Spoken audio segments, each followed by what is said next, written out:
اعوذ باللہ من الشیطان الرجیم بسم اللہ الرحمن الرحیم 150 آیتیں ہو چکی ہیں۔ 150 قل تعالوا اتل ما حرم ربکم علیکم الا تشرکوا به شیئا وبالوالدین احسانا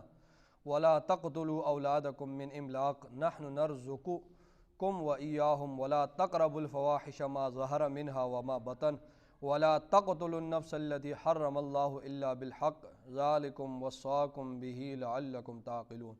ولا تقربوا مال اليتيم إلا بالتي هي أحسن حتى يبلغ أشده وأوفوا الكيل والميزان بالقسط لا نكلف نفسا إلا وسعها وإذا قلتم فاعدلوا ولو كان ذا قربى وبعهد الله أوفوا ذلكم وصاكم به لعلكم تذكرون وأن هذا صراطي مستقيما فاتبعوه ولا تتبعوا السبل فتفرق بكم عن سبيله ذلكم وصاكم به لعلكم تتقون صدق اللہ العظیم۔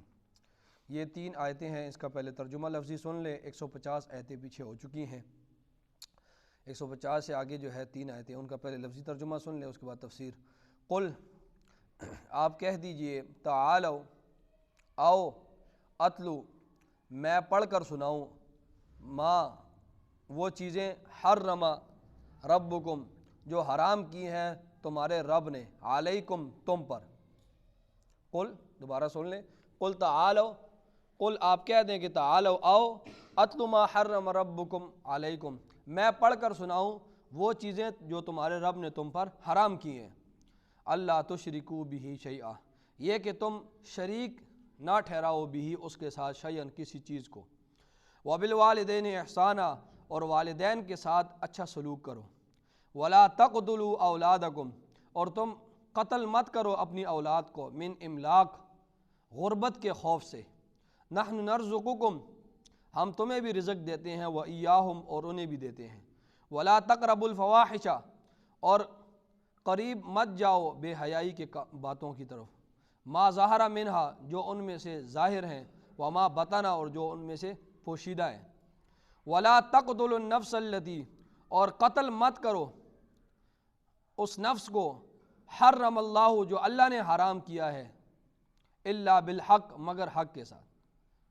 قتل نہ کرو اس نفس کو جس کو اللہ نے حرام کیا ہے مگر حق کے ساتھ، ذالکم وصاکم بہ ان چیزوں کی اللہ تعالیٰ تمہیں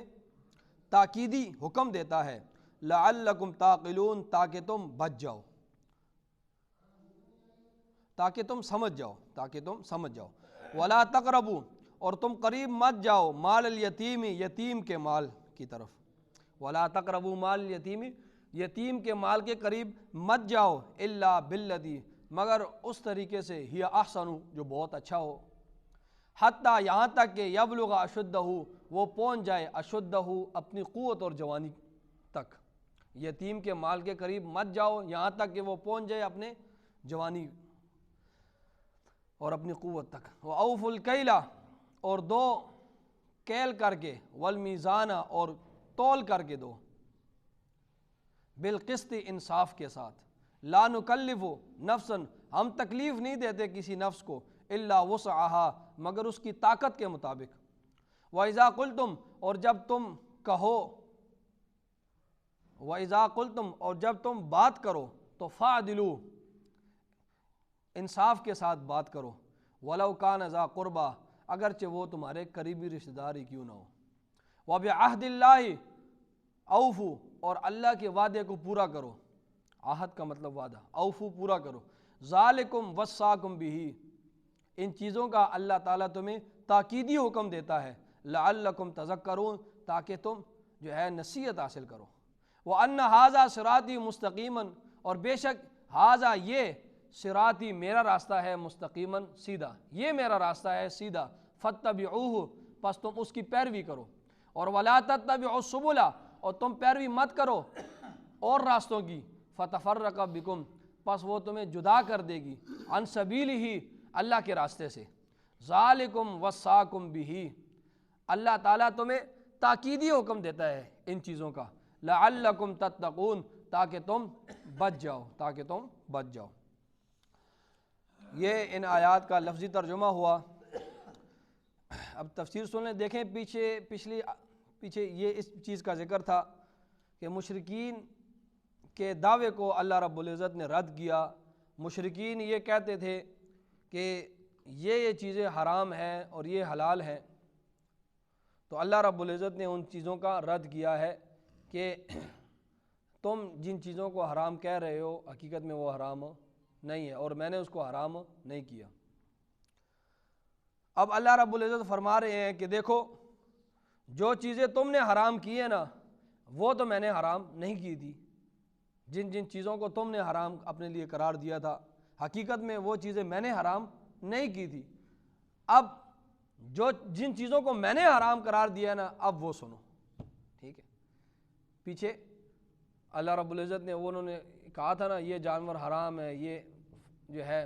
اس پر سواری حرام ہے، اس کا دودھ حرام ہے، یہ بتوں کے نام پر وقف ہے، اس کو کوئی ہاتھ نہیں لگا سکتا، اس کو کوئی چھیڑ نہیں سکتا، یہ ساری چیزیں پیچھے بیان ہو چکی ہیں۔ تو اللہ فرما رہے ہیں ان تمام تر چیزوں کو میں نے حرام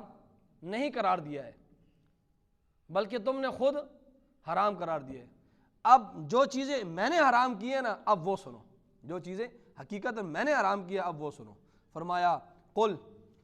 اے نبی صلی اللہ علیہ وسلم آپ کہہ دیں، تعالوا آؤ، اتلو ما حرم ربکم، میں پڑھ کر سناؤں ما وہ چیزیں حرم ربکم جو حرام کی ہے تمہارے رب نے، علیکم تم پر، آؤ میں تمہیں پڑھ کر سناتا ہوں وہ چیزیں جو تمہارے رب نے تم پر حرام کی ہے، جن کی تم پرواہ نہیں کرتے ہو۔ وہ کیا حرام کی ہے؟ نمبر 1 اللہ تشرکو بہ شیئا، یہ کہ اس کے ساتھ کسی چیز کو شریک مت ٹھہراؤ، اللہ کے ساتھ کسی چیز کو نہ انسانوں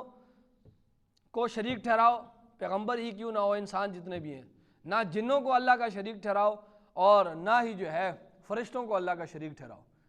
نہ اللہ کی ذات میں، نہ صفات میں، نہ افعال میں، ان تینوں چیزوں میں اللہ کا کوئی بھی شریک نہیں ہے۔ تو فرمایا یہ چیز کیا ہے؟ اللہ کے ساتھ شرک کرنا یہ حرام ہے، اور تم لوگ شرک میں ڈوبے ہوئے ہو۔ تم لوگ کس میں ڈوبے ہوئے ہو؟ شرک میں ڈوبے ہوئے ہو، اس طرف تمہارا دھیان نہیں ہے، تو شرک تو اللہ نے حرام کیا ہے۔ آؤ میں تمہیں بتاتا ہوں، پہلی چیز یہ ہے کہ تم اس کے ساتھ شریک مت ٹھہراؤ۔ وہ دوسری چیز، دوسری حرام کیا ہے؟ وبالوالدین احسانا، والدین کے ساتھ اچھا سلوک کرو، والدین کی توہین تنقیص ان کی دل آزاری مت کرو، ٹھیک ہے، والدین کی توہین تنقیص اور ان کی دل آزاری مت کرو، یہ کبیرہ گناہ ہے۔ تو فرمایا وبالوالدین احسانا، تو والدین کی توہین کرنا، تنقیص کرنا، دل آزاری کرنا کیا ہے؟ حرام ہے۔ تو فرمایا والدین کے ساتھ اچھا سلوک کرو۔ اور تیسری چیز کیا حرام ہے؟ یہ حرام ہے کہ ولا تقتلوا اولادکم، تم اپنی اولاد کو قتل مت کرو، من املاق، خوف، غربت کی خوف کی وجہ سے اپنی اولاد کو قتل مت کرو۔ کیوں؟ نحن نرزقکم وایاہم، ہم تمہیں بھی رزق دیتے ہیں اور انہیں بھی رزق دیتے ہیں، ٹھیک ہے۔ تو عرب کے کچھ لوگ ایسے تھے کہ جو اپنی بچیوں کو زندہ دفن کیا کرتے تھے کہ ان کو کون کھلائے گا، اور بعض لوگ ایسے تھے جو اپنے بچوں کو قتل کرتے تھے اپنے بتوں کو خوش کرنے کے لیے، اپنے شریکوں کو خوش کرنے کے لیے، وہ اپنے بچوں تک، وہ میں نے پیچھے آپ کو واقعہ سنایا نا، آپ صلی اللہ علیہ وسلم کے والد صاحب کو بھی جو ہے وہ اپنا جو دادا تھا ان کا وہ قتل کر رہا تھا، کہ یہ ان کا ایک رسم تھی کہ 10 بیٹے جوان ہو جائے باپ کے سامنے تو جو 10واں ہوگا وہ کیا ہوگا؟ اس کو بتوں کے نام پر جو ہے وہ قتل کیا جائے گا اس کو جو ہے، تو یہ ان کو خوش کرنے کے لیے یہ ان کا تو یہ اس طرح فرمایا اپنی اولاد کو قتل مت کرو، ہم تمہیں بھی رزق دیتے ہیں اور انہیں بھی رزق دے ہیں۔ اگر تم کہتے ہو کہ ان کو رزق کون دے گا، پہلے پھر اپنے آپ کو قتل کرو کہ تمہیں رزق کون دے گا، پھر ان کو قتل کرو۔ فرمایا ولا تقربوا الفواحش، اور قریب مت جاؤ بے فواحش، فاحشہ کی جمع ہے، فاحشہ کا مطلب بے حیائی، تو بے حیائی کے کاموں کے باتوں کے قریب مت جاؤ، ما ظہر منہا جو ان میں سے ظاہر ہیں، ناچ گانا مجرا وغیرہ، وما بطن اور جو پوشیدہ ہیں، ولا تقتلوا النفس التی اور قتل مت کرو اس نفس کو، حرم اللہ جس کو اللہ نے حرام قرار دیا ہے، الا بالحق مگر حق کے ساتھ۔ یہ کون سی چیز ہے؟ چوتھے نمبر پہ چیز آئی ہے، کتنے نمبر پہ؟ شرک نہ کرو، والدین کے احسان کرو، اور اولاد کو قتل مت کرو، اور جو ہے بے حیائی کے کاموں قریب مت جاؤ، یہ 5ویں نمبر پہ ہے نا، ہاں جی۔ تو فرمایا 5واں حرام کیا کام ہے کہ تم قتل نہ کرو کسی انسان کو، یہ اللہ کے حرام کردہ چیزیں ہیں، تم قتل نہ کرو کسی انسان کو جس کو اللہ نے حرام قرار دی، ہاں حق کے ساتھ شریعت کے مطابق قتل کر سکتے ہو، ٹھیک ہے، کسی کو شریعت کے مطابق قتل کر سکتے ہو، شریعت کے علاوہ کسی کو بھی قتل کرنا تمہارے لیے حلال اور جائز نہیں ہے۔ اور شریعت کے مطابق 3 صورتوں میں انسان کا قتل جائز ہے۔ پہلی صورت یہ ہے کہ انسان مرتد ہو جائے، انسان دین اسلام کو چھوڑ دے، اب اس کو 3 دن کی مہلت دی جائے گی، آپ کی جو شکوک و شبہات ہیں، جو اعتراضات ہیں اسلام پر، علماء کے سامنے پیش کرو، وہ آپ کے 3 دنوں میں آپ کے اعتراضات دور کر دیں گے، اور اگر 3 دن تک وہ مرتد ہی رہا تو حکومت پھر اس کو قتل کر دے گی۔ تو فرمایا کیا کروں، تو پہلی صورت یہ ہے، یہ شریعت کے مطابق قتل ہے۔ دوسرا شریعت کے مطابق قتل یہ ہے کہ کسی نے کسی کو ناحق قتل کر دیا ہے، قتل عمد، جان بوجھ کر ناحق قتل کر دیا ہے، تو اب اس کو کیا کیا جائے گا، قصاصاً قتل کیا جائے گا اس کے بدلے۔ ہاں قتل خطا ہے، خطاً قتل ہو گیا ہے تو اس میں تو قتل نہیں کیا جائے گا، مثلا کسی کو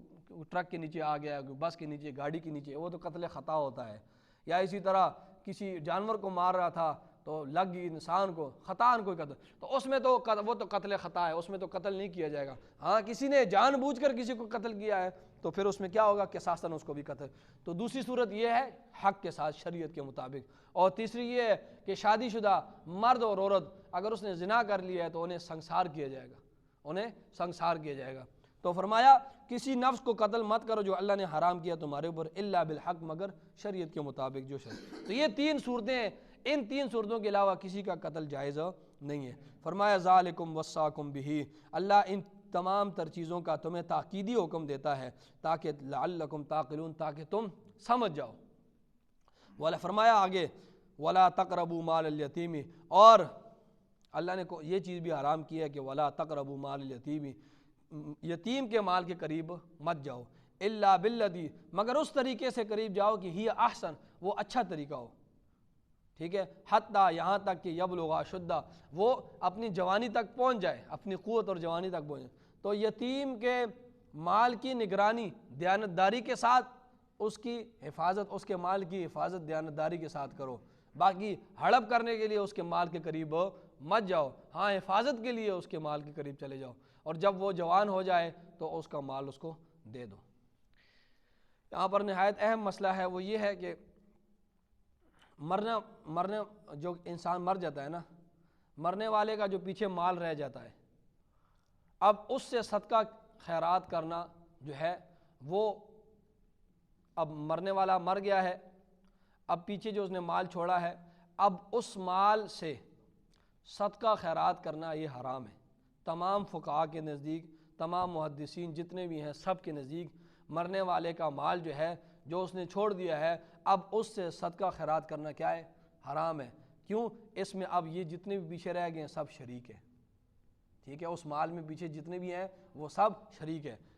اس کی صورت ایک یہ ہے کہ تمام شریکوں کو بلا کر ان سے اجازت لی جائے کہ بھائی اس مال میں، یہ جو مر گیا ہے اس مال میں آپ سارے شریک ہیں، آپ کی اجازت ہو تو ہم اس کل مال سے اتنی رقم نکالتے ہیں، صدقہ خیرات کرتے ہیں، اور جو ہے تو وہ صورت ٹھیک ہے۔ باقی اکثر یہ ہوتا ہے کہ جو مرنے والا جو مر جاتا ہے تو اس کے چھوٹے چھوٹے بچے بھی رہ جاتے ہیں، تو اگر کوئی بچہ ہے جو اس مال کا بھی مستحق ہے، یا بچی ہے، نابالغ بچہ یا بچی ہے، تو اب اس مال سے صدقہ خیرات کرنا بالکل جائز نہیں ہے، حرام ہے۔ اگر وہ بچہ، نابالغ بچی جو اس مرنے والے کے مال کا مستحق تھا شرعی لحاظ سے، اگر وہ اجازت دے بھی دے تو شریعت اس کی اجازت کو اجازت نہیں کہتی ہے جب تک وہ بالغ نہیں ہوگا، ٹھیک ہے، یہ بہت اہم مسئلہ ہے۔ شریعت اس کی اجازت کو اجازت تسلیم نہیں کرتی ہے جب تک وہ بالغ نہیں ہوگا۔ تو اس لیے یہ جتنا بھی مال جو بچے پیچھے رہ گئے، اس کے اولاد، تو یہ تو اس مال کو جو ہے وہ لوگ کھاتے ہیں، اس سے تیجا بھی کیا جا رہا ہے، 7واں بھی کیا جا رہا ہے، 40واں بھی کیا جا رہا ہے، کل سارے کیے جا رہے ہوتے ہیں، اور یہ سب کھا رہے ہوتے ہیں، ہم مولوی بھی کھا رہے ہوتے ہیں، چودھری سارے کھا رہے ہوتے ہیں، اور یہ سارا حرام مال ہے، یہ یتیموں کا مال ہے، ٹھیک ہے، تو یہ سارا حرام ہم کھا رہے ہوتے ہیں، اور نام کیا دیتے ہیں، ایصال ثواب۔ یہ دیوبندی بریلوی کا مسئلہ نہیں ہے، اس میں کہہ رہا ہوں نا، فقہاء سارے فرماتے ہیں کہ یہ مال جتنا بھی ہے نا، فقہا محدثین دیوبندی بریلوی تو ابھی یہ پیچھے جتنے بھی فقہا گزرے ہیں سارے فرماتے ہیں یہ مال یتیم کا مال کھانا ہے اور یہ کیا ہے، حرام ہے، اس سے صدقہ خیرات کرنا جتنا بھی ہے وہ سارا حرام ہے، ٹھیک ہے۔ اور نام ہم کیا دیتے ہیں، ایصال ثواب، عجیب ایصال ثواب دیتے ہیں نام، اور کھاتے چاچے مامے سارے آج کل کھاتے ہیں، ٹھیک ہے۔ ایصال ثواب ان کو کھلایا جاتا ہے جو غربا مسکین ہو، جو حاجت مند ہو، ضرورت مند ہو، تو ہم تو انہیں اندر گھر میں آنے کی دیتے نہیں ہیں ان لوگوں کو، تو جتنے بھی تائے چاچے مامے جتنے ہیں وہ کھا رہے ہوتے ہیں، ڈکار مار کے باہر نکل جاتے ہیں، تو یہ چیز ٹھیک نہیں ہے۔ اور ہاں جن کے گھر فوتگی ہو چکی ہے تو عزیز و اقارب جو ہے یا پڑوسی ان کے گھر جو ہے کھانا لے آئے، ٹھیک ہے، یار ان کے ہاں غم ہو چکا ہے تو ہم جو ہے کھانا ان کے گھر بھیج دیتے ہیں، تو وہ کھانا بھیجنا سنت ہے، وہ کھانا بھیجنا سنت ہے۔ باہر سے جس کے گھر فوتگی ہو چکی ہے، باہر سے پڑوسی ان کے گھر فوتگی ہوئی ہے کھانا بھجوا دیں، یا عزیز و اقارب کھانا بھجوا دیں، تو یہ کھانا بھجوانا کیا ہے، یہ سنت ہے رسول اللہ صلی اللہ علیہ وسلم کی، کہ حضرت جعفر طیار جب شہید ہوئے نا تو آپ نے فرمایا کہ کھانا تیار کرو اور جعفر طیار کے گھر بھیج دو، اور کیونکہ وہ لوگ انہوں نے جعفر کے صدمے کی خبر سنی ہے تو ان کے گھر یہ کھانا بھیجو، ٹھیک ہے۔ تو یہ 3 دن تک تو یہ جائز ہے، باقی 3 دن کے بعد ان کے گھر جو کھانا بنے گا نا 3 دن کے بعد، اب وہ قریبی رشتہ دار بھی نہیں کھا سکتے ان کے گھر، کیوں؟ اب وہ جو جتنا بھی کھانا پک رہا ہے وہ اس میں تمام لوگ شریک ہیں، وہ جتنا بھی کھانا پک رہا ہے وہ مال ایسا ہے کہ جس میں تمام لوگ کیا ہے، شریک ہیں۔ تو اس مسئلے کو خوب سمجھے۔ اللہ فرماتے ہیں کہ یتیم کا مال کھانا ایسا ہے، 4 پارے میں آپ نے پڑھ لیا ہے کہ پیٹ میں آگ بھرنا ہے۔ فرمایا لا نکلف، اچھا وَأَوْفُوا الْكَيْلَ، اور فرمایا اللہ نے کہ وَأَوْفُوا الْكَيْلَ، اور دو ماپ کر کے، کوئی ناپ والی چیز ہے تو اس کو دو، وَالْمِيزَانَ، اور دو کس کے ساتھ، تول کر کے دو، بالقسط، انصاف کے ساتھ، پورا ناپ کر کے دو، ناپنے والی چیز ہے، پورا تول کر کے دو اگر تولنے والی چیز ہے، انصاف کے ساتھ۔ اور فرمایا لا نکلف نفسا الا وسعها، ہم تکلیف نہیں دیتے کسی نفس کو مگر اس کی طاقت کے مطابق۔ یہ ہمارے جتنے بھی احکامات ہیں یہ سارے آسان ہیں، کسی کے لیے مشکل نہیں ہے۔ اور اس کی ایک تفسیر یہ بھی ہے کہ پورا تولنا ناپنا یہ تو واجب ہے، ٹھیک ہے، لیکن اگر کمی کوتاہی ہو گئی ہے، انسان کی اپنی کوشش تو پوری ہوتی ہے کہ میں جو نیک لوگ ہوتے ہیں کہ میں اس کو پورا ناپ کر کے دوں، پورا تول کر کے دوں، لیکن اگر جو کمی کوتاہی ہوگی اللہ فرماتے ہیں لا نکلف نفسا الا وسعها، میں نے کسی نفس کو اس کی طاقت سے بڑھ کر میں اس کو تکلیف نہیں دیتا ہوں، تو اللہ فرماتے ہیں میں اس کو معاف کر دوں گا، ٹھیک ہے۔ وَإِذَا قُلْتُمْ، اور جب تم بات کرو تو فَعْدِلُوا، انصاف کی بات کرو، وَلَوْ كَانَ ذَا قُرْبَىٰ، اگرچہ وہ تمہارے قریبی رشتہ دار ہی کیوں نہ ہو، بس کسی قریبی رشتہ دار ہی کیوں نہ ہو، اس کو نفع نقصان دینے کے لیے بات مت کرو، تمہارے ذہن میں یہ ہو کہ میں یہ بات اللہ کی رضا کے لیے کر رہا ہوں۔ وَبِعَهْدِ اللَّهِ أَوْفُوا، اور اللہ سے جو تم نے وعدہ کیا نا اس کو پورا کرو، ٹھیک ہے، جو تم نے لا الہ الا اللہ محمد رسول اللہ پڑھ لیا نا کہ ہم اللہ کے سوا کسی کو الہ نہیں مانتے اور ہم محمد صلی اللہ علیہ وسلم کو اللہ کا رسول مانتے ہیں اور ان کا حکم مانیں گے، تو یہ جو ہے، تو اسی طرح اللہ کی قسم اٹھائی ہے یا اللہ کو گواہ بنایا ہے تو فرمایا اس کو پورا کرو۔ ذالکم وصاکم بہ لعلکم تذکرون، اور یہ اس چیز کی اللہ تعالیٰ تمہیں ان چیزوں کی تاکیدی حکم دیتا ہے تاکہ تم نصیحت حاصل کرو۔ اور فرمایا وَأَنَّ هَذَا صِرَاطِي، اور بے شک یہ میرا راستہ ہے مستقیما، سیدھا، یہ جتنی بھی پیچھے چیزیں گزر چکی ہے نا، فرمایا یہ ہے سیدھا، یہ میرا راستہ ہے، ٹھیک ہے، اور یہ ہے سیدھا راستہ، فَاتَّبِعُوهُ، تم اس کی پیروی کرو۔ اور فرمایا وَلَا تَتَّبِعُوا السُّبُلَ، اور تم پیروی مت کرو، ہم کہتے ہیں نا اهدنا الصراط المستقیم، یا اللہ ہم نے ہر نماز یا اللہ ہمیں سیدھے راستے پر چلا، تو ہمیں پھر یہ دیکھنا چاہیے کہ ہم ان میں سے تو کوئی کوتاہی نہیں کر رہے ہیں، اللہ فرما رہے ہیں یہ ہے سیدھا راستہ، ٹھیک ہے، یہ ہے سیدھا راستہ، تو اگر ہم اس میں دیکھیں کہ ہم یہ کوئی کوتاہی کر رہے ہیں تو پھر ہم سمجھ لیں کہ ہم سیدھے راستے پر نہیں ہیں، تو فرمایا یہ ہے میرا سیدھا راستہ، اس کی پیروی کرو، وَلَا تَتَّبِعُوا السُّبُلَ، پیروی مت کرو اور راستوں کی، فَتَفَرَّقَ بِكُمْ، پس وہ تمہیں جدا کر دے گی، عن سبیلہ، اللہ کے راستوں سے، ذالکم وصاکم بہ لعلکم تتقون، اور اللہ تعالیٰ تمہیں تاکیدی حکم دیتا ہے ان تمام تر چیزوں کا، لعلکم تتقون، تاکہ تم بچ جاؤ۔ آمین۔ الحمدللہ رب العالمین والعاقبۃ للمتقین والصلاۃ والسلام علی سید الانبیاء والمرسلین ربنا آتنا فی الدنیا حسنہ وفی الآخرۃ حسنہ وقنا عذاب النار صلی اللہ علیہ وسلم.